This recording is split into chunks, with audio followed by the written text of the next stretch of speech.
Group 1 పై Telangana high court కీలక తీర్పు. గతంలో ప్రకటించిన జనరల్ ర్యాంకింగ్ లిస్టు రద్దు.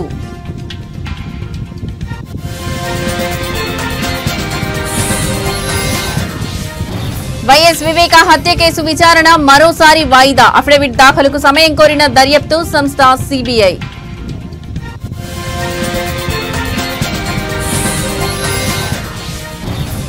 ఆల్ టైమ్ రికార్డ్ బద్దలు కొట్టిన బంగారం. చరిత్రలో తొలిసారిగా 24 క్యారెట్ల పసిడి ధర 1,10,000.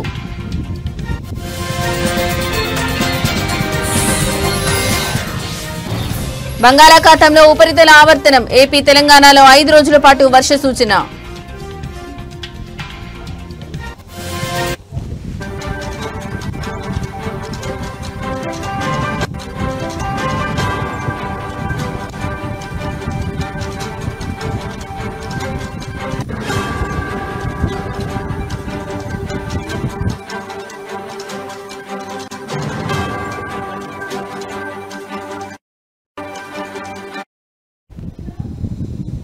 రైట్, ఇక బ్రేకింగ్ న్యూస్ చూస్తున్నాం. గ్రూప్ 1 పై తెలంగాణ హైకోర్టు సంచలన తీర్పు వెలువరించింది. గ్రూప్ 1 పిటిషన్లను కొట్టివేసిన తెలంగాణ హైకోర్టు మెయిన్స్ పరీక్ష పేపర్లను రివాల్యుయేషన్ చేయాలని టీజీపీఎస్సీకి ఆదేశం. రీవాల్యుయేషన్ ఆధారంగా ఫలితాలు వెల్లడించాలని టీజీపీఎస్సీకి ఆదేశం.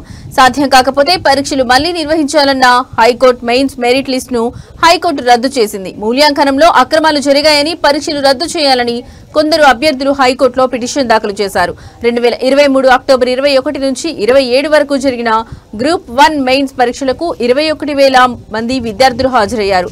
ఆ పరీక్షల ఫలితాలను టీజీపీఎస్సీ ఈ ఏడాది మార్చి 10న విడుదల చేసింది. ఈ ఫలితాల్లో అభ్యర్థులకు వచ్చిన మార్కులపై అనేక అనుమానాలు తలెత్తాయి.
పరీక్షల్లో జెల్ పెన్నులు వాడడం, కోటి మహిళా కాలేజీలో పరీక్ష రాసిన అభ్యర్థుల్లో ఎక్కువ మంది సెలెక్ట్ కావడం, తెలుగు మీడియం అభ్యర్థులు తక్కువగా ఎంపిక కావడం, కేవలం 2 సెంటర్ల నుంచే టాపర్లు ఉండడం తదితర అంశాలపై పలువురు అభ్యర్థులు కోర్టును ఆశ్రయించారు. పరీక్షలు రద్దు చేయొద్దని కోర్టులో పిటిషన్ వేసిన ఉద్యోగాలకు ఎంపికైన అభ్యర్థులు ఇప్పటికే ఇరువురు పిటిషన్ల వాదనలు విన్న న్యాయస్థానం ఇవాళ తెలంగాణ హైకోర్టు మెయిన్స్ పరీక్షలు మళ్లీ నిర్వహించాలని తుది తీర్పును వెల్లడించింది. 563 గ్రూప్ 1 పోస్టుల భర్తీకి నియామక పరీక్ష నిర్వహించిన టీజీపీఎస్సీ 10th మార్చిన మార్క్స్ ను అభ్యర్థుల లాగిన్ ఐడీలకు పంపించిన టీజీపీఎస్సీ వచ్చిన మార్కులపై అభ్యంతరాలు ఉంటే రీకౌంటింగ్ కి అవకాశం ఇచ్చిన సర్వీస్ కమిషన్, మార్చి 24 వరకు రీకౌంటింగ్ కి అవకాశం ఇచ్చిన సర్వీస్ కమిషన్, ఈ ఏడాది మార్చి 30న జనరల్ ర్యాంకింగ్ లిస్టు విడుదల చేసిన సర్వీస్ కమిషన్.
రైట్, ఇక మరో బ్రేకింగ్ న్యూస్ చూస్తున్నాం. రాష్ట్ర వ్యాప్తంగా తీవ్ర సంచలనం సృష్టించిన మాజీ మంత్రి వైఎస్ వివేకానందరెడ్డి హత్య కేసుకు సంబంధించిన విచారణను సుప్రీంకోర్టు మరోసారి వాయిదా వేసింది. ఈ కేసుకు సంబంధించి అఫిడవిట్ దాఖలు చేసేందుకు దర్యాప్తు సంస్థ సిబిఐ మరింత సమయం కోరడంతో తదుపరి విచారణను ఈ నెల 16వ తేదీకి వాయిదా వేస్తున్నట్లు జస్టిస్ ఎంఎం సుందరేష్ నేతృత్వంలోని ధర్మాసనం ప్రకటించింది.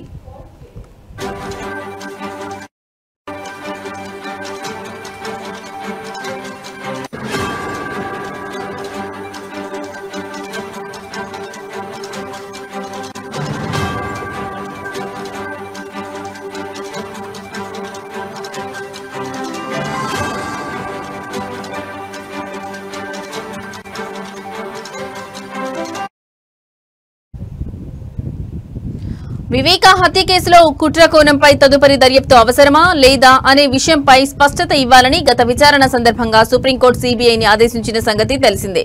దీనిపై తమ వాదనలు వినిపించేందుకు సిద్దం కావాల్సి ఉందని సీబీఐ తరపున అదనపు సొలిసిటర్ జనరల్ ఎస్వీ రాజు కోర్టుకు విన్నవించారు. అఫిడవిట్ దాఖలు చేసేందుకు కొంత గడువు కావాలని ఆయన అభ్యర్థించారు.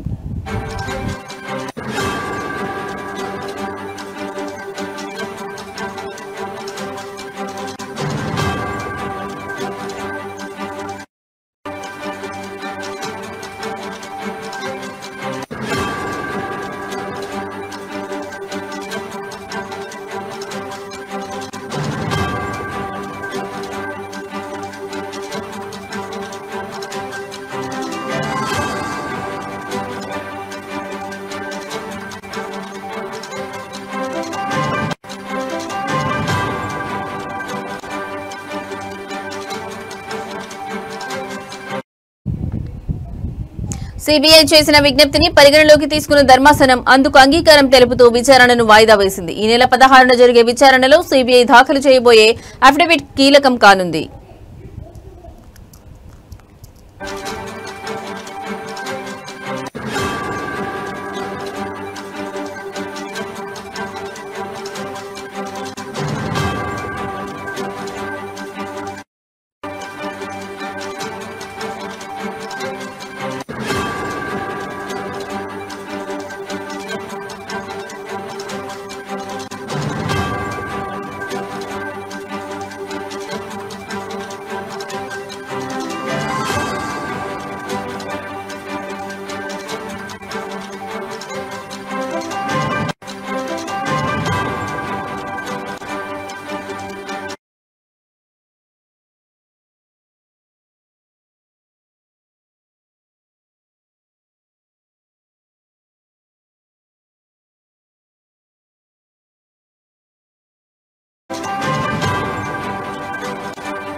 రైట్, ఇక మరో బ్రేకింగ్ న్యూస్ చూస్తున్నాం. బంగారం ధరలు చరిత్రలో ఎన్నడూ లేనంత గరిష్ట స్థాయికి చేరాయి. పసిడి ప్రియులకు భారీ షాక్ ఇస్తూ ధరలు ఆకాశాన్నంటాయి. మంగళవారం ఒక్కరోజే భారీగా పెరిగి తులం స్వచ్ఛమైన బంగారం ధర ఏకంగా 1,10,000 మార్కులు దాటి సరికొత్త రికార్డు సృష్టించింది.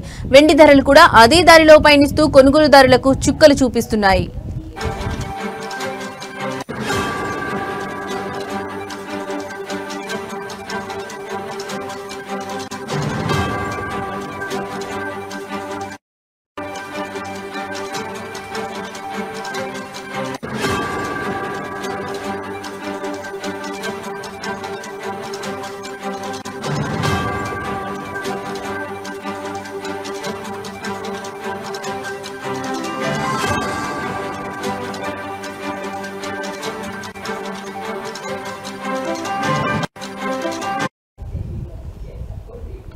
హైదరాబాద్ బులియన్ మార్కెట్లో ఇవాళ 24 క్యారెట్ల స్వచ్ఛమైన బంగారం తులంపై 1360 పెరిగింది. దీంతో దాని ధర 1,10,290కి చేరింది. అదేవిధంగా 22 క్యారెట్ల ఆభరణాల బంగారం ధర తులంపై 1,250 పెరిగి 1,01,000 వద్ద ట్రేడ్ అవుతోంది. ఆంధ్రప్రదేశ్లోని విజయవాడ, విశాఖపట్నం మార్కెట్లలో కూడా ఇవే ధరలు కొనసాగుతున్నాయి.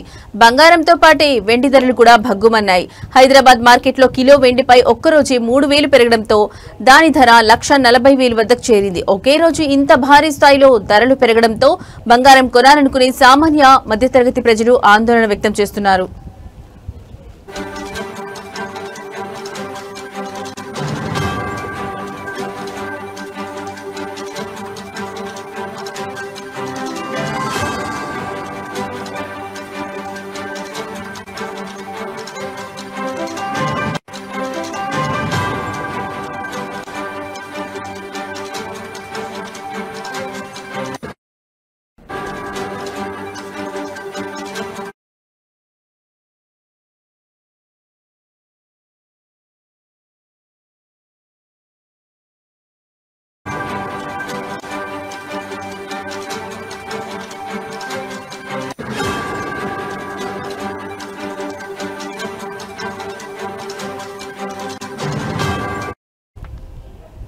రైట్, ఇక మరో బ్రేకింగ్ న్యూస్ చూస్తున్నాం. తెలుగు రాష్ట్రాల ప్రజలకు హైదరాబాద్ వాతావరణ కేంద్రం కీలక హెచ్చరిక జారీ చేసింది.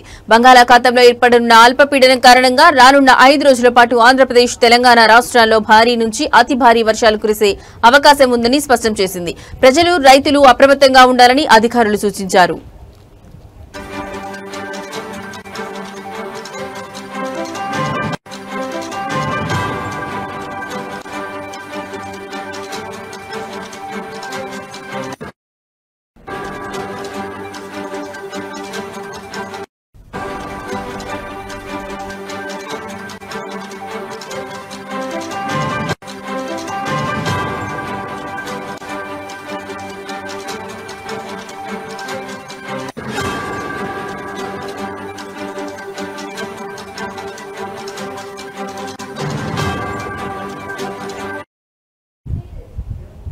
హైదరాబాద్ వాతావరణ కేంద్రం విడుదల చేసిన ప్రకటన ప్రకారం 13వ తేదీన బంగాళాఖాతంలో అల్పపీడనం ఏర్పడనుంది. ఈ వాతావరణ వ్యవస్థ ఆంధ్రప్రదేశ్, తెలంగాణ, ఒడిశా రాష్ట్రాల వైపుగా కదిలే అవకాశం ఉందని అధికారులు అంచనా వేస్తున్నారు. దీని ప్రభావంతో రేపటి నుంచి 15వ తేదీ వరకు తెలుగు రాష్ట్రాల్లోని అనేక ప్రాంతాల్లో విస్తారంగా వర్షాలు కురుస్తాయని తెలిపారు.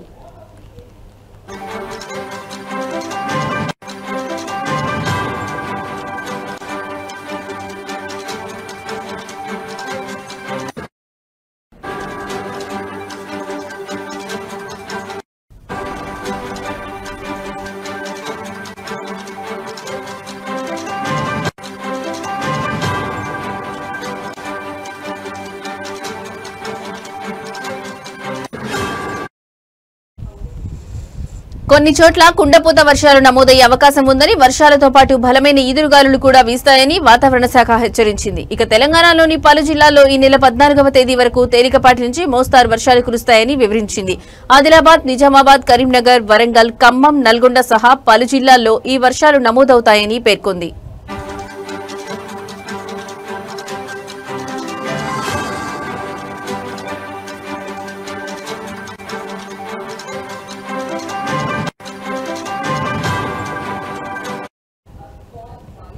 గడిచిన 24 గంటల వ్యవధిలో ఇప్పటికే వరంగల్, హనుమకొండ, ములుగు జిల్లాల్లో మోస్తరు వర్షపాతం నమోదైనట్లు అధికారులు వెల్లడించారు. వరంగల్లో అత్యధికంగా 5.92 సెంటీమీటర్ల వర్షం కురవగా కిల్లా వరంగల్లో 5.57 సెంటీమీటర్లు, గీసుకొండలో 4.50 సెంటీమీటర్ల వర్షపాతం రికార్డైంది.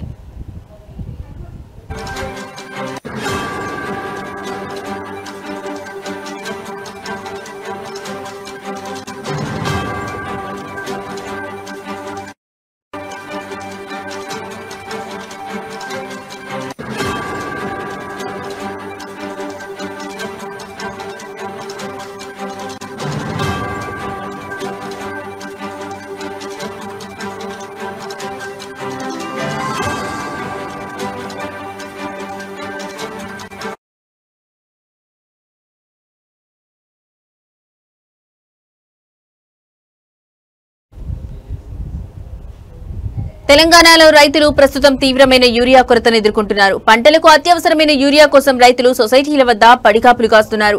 గతంలో ఎన్నడూ లేని విధంగా రైతులు యూరియా కోసం పడరాని పాట్లు పడుతున్నారు. కరీంనగర్ జిల్లా హుజూరాబాద్ మండలం చేల్పూరు గ్రామ వ్యవసాయ ప్రాథమిక సహకార సంఘం, జమ్మికుంట మండలం కోరపల్లి గ్రామ సొసైటీ వద్ద వేకువజాము నుండే యూరియా కోసం పడిగాపులు కాస్తున్నారు రైతులు. యూరియా వస్తుందన్న సమాచారంతో ఉదయం 4 గంటల నుండే మహిళా, పురుష రైతులు వేరువేరుగా చెప్పులు క్యూ లైన్ లో పెట్టి వేచి చూస్తున్నారు. వేల రూపాయల పెట్టుబడి పెట్టి యూరియా బస్తాలు దొరకక పంటలు ఎండిపోయే పరిస్థితి ఏర్పడిందని ఆవేదన వ్యక్తం చేశారు. యూరియా కోసం సొసైటీల వద్ద ఉదయం నుండి సాయంత్రం వరకు పడిగాపులు కాసిన ఒక్క యూరియా బస్తా కూడా దొరకడం లేదని కేంద్ర, రాష్ట్ర ప్రభుత్వాలు స్పందించి రైతులకు సరిపడే యూరియా పంపిణీ చేయాలని రైతులు కోరుతున్నారు.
తెలంగాణలో పెన్షన్ల పెంపు కోసం వికలాంగులు ఆందోళన చేపట్టారు. మెదక్ కలెక్టరేట్ ముందు జరిగిన ధర్నాలో వారు తమ డిమాండ్లను వినిపించారు. ఈ సందర్భంగా వికలాంగుల హక్కుల పోరాట నాయకులు దండెళ్ల సామేల్ మాట్లాడుతూ రాష్ట్ర ప్రభుత్వం వికలాంగులను మోసం చేసిందని ఆరోపించారు. ఆంధ్రప్రదేశ్లో ఇస్తున్న విధంగా ఇక్కడ పెన్షన్లు ఎందుకు ఇవ్వడం లేదని ఆయన ప్రశ్నించారు. ఎన్నికల సమయంలో అన్ని రాజకీయ పార్టీలు పెన్షన్ల పెంపుపై హామీలు ఇచ్చాయని, కానీ అధికారంలోకి వచ్చాక ఏ పార్టీ కూడా ఆ హామీలను నిలబెట్టుకోలేదని అన్నారు. ఈ పోరాటానికి మద్దతుగా ఎంఆర్పీఎస్ జాతీయ అధ్యక్షులు మందకృష్ణ మాదిగ మాట్లాడుతూ ఇల్లు, పెళ్లి, వైద్యం, విద్య, ఉద్యోగం వంటి అంశాలపై కూడా ప్రభుత్వం దృష్టి సారించాలని అన్నారు. ఆగస్టు 24న జరిగే వికలాంగుల మహాగర్జనను విజయవంతం చేయాలని ఆయన పిలుపునిచ్చారు. మెదక్ జిల్లాలోని పెన్షన్ లబ్ధిదారులంతా నర్సాపూర్లో జరిగే సమావేశంలో పాల్గొని పోరాటానికి మద్దతు ఇవ్వాలని దండోళ్ల సామేల్ కోరారు.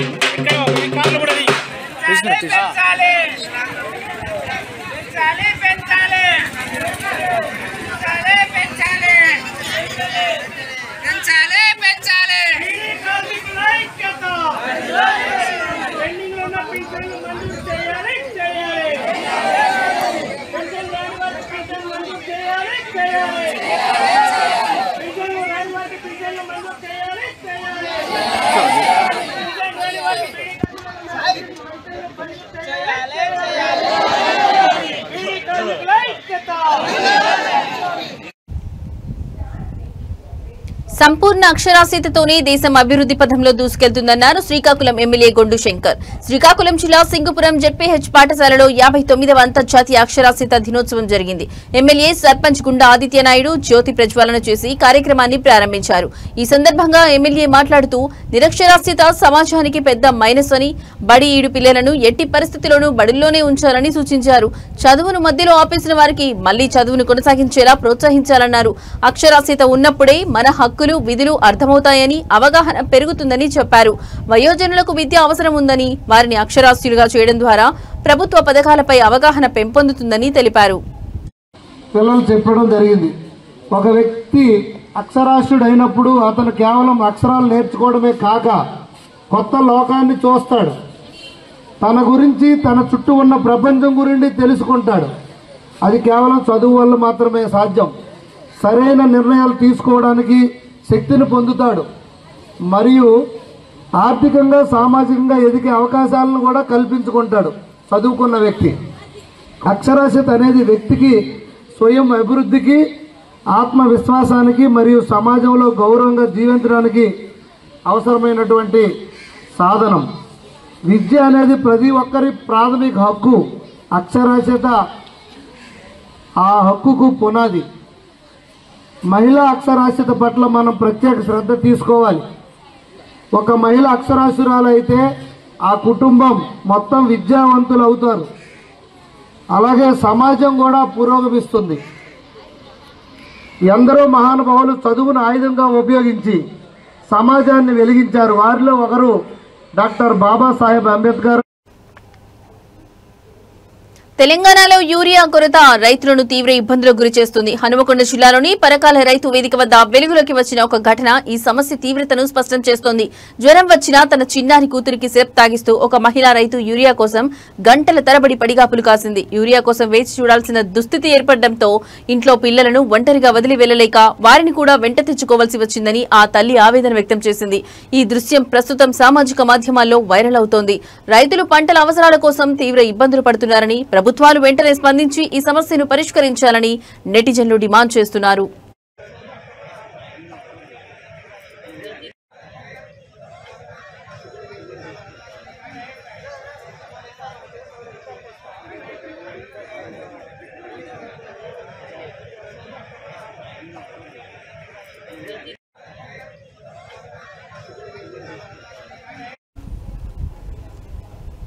తెలంగాణ రాష్ట్రంలోని మల్కాజ్గిరి ఎమ్మెల్యే మల్లారెడ్డి ఈ రోజు కుటుంబ సమేతంగా శ్రీకాళహస్తీశ్వర స్వామి వారి ఆలయాన్ని దర్శించుకున్నారు. ఆలయానికి వచ్చిన మల్లారెడ్డి కుటుంబానికి ఆలయ అధికారులు ఘన స్వాగతం పలికారు.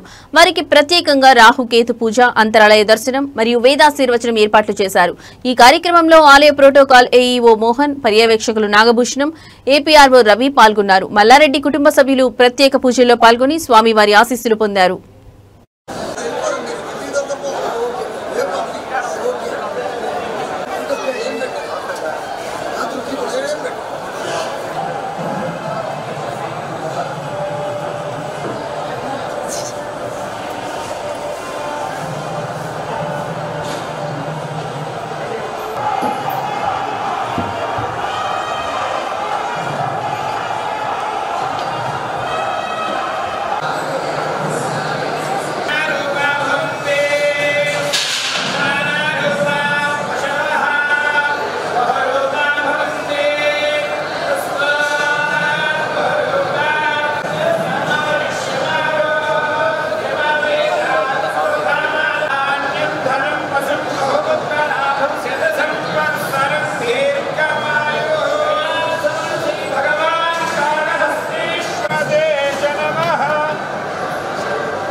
తిరుపతి జిల్లా రేణిగుంట మండలం కరకంబాడి పంచాయతీలో ఉన్న శ్రీ కరకంబాడి కట్టపుట్టాలమ్మ జాతర ఈ రోజు ఘనంగా జరిగింది. ఈ జాతరను ఆలయ కమిటీ, గ్రామ ప్రజలు కలిసి వైభవంగా నిర్వహించారు. ఉదయం అమ్మవారికి పాలు, పెరుగు, పన్నీరు, తేనె, పంచామృతం, పసుపు, కుంకుమలతో ప్రత్యేక అభిషేకాలు నిర్వహించారు.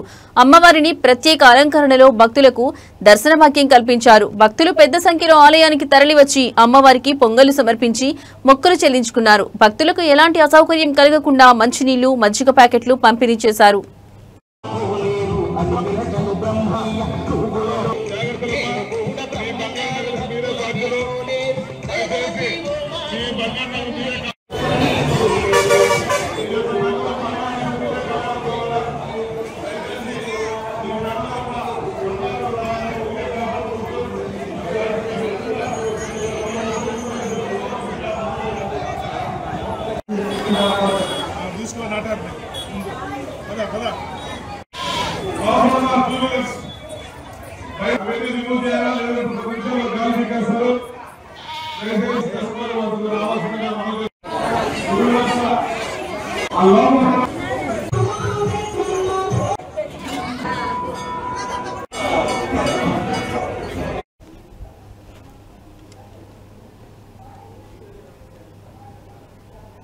ఇవి ఇప్పటివరకున్న బులెటిన్ అప్డేట్స్. నమస్తే.